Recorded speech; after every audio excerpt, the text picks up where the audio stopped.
suki suki dipshano bagan poi syariat ni syatway ngaru kum ju jing i ngas liang ban shem ya pi ban im mar way ha prtei ya nga long le no ei yai palang hanga kum kasni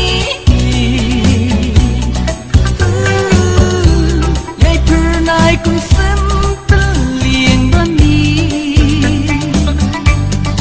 o diu li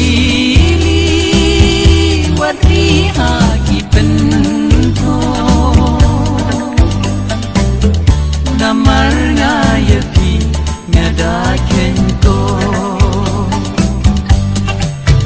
tiu li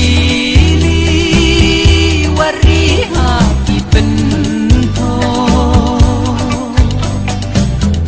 namar ngaya pi ngada ken ko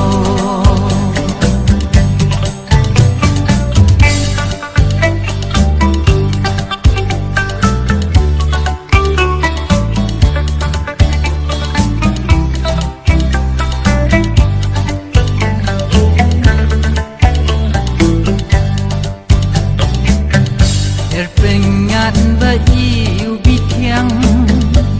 hanga ki be jai jai ya jing mut bat lo jonga kila ring sajna kodur bajem nu kodur balui lui abangan dayo kenya pi si ju nombangan ri yai palang hangang kum kasni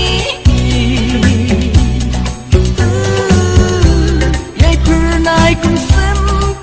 liang bani o tiu li wat ri ha ki pen namar ngaya pi ngada ken ko o tiu li wari ha ki pen ko namar ngaya pi ngada ken ko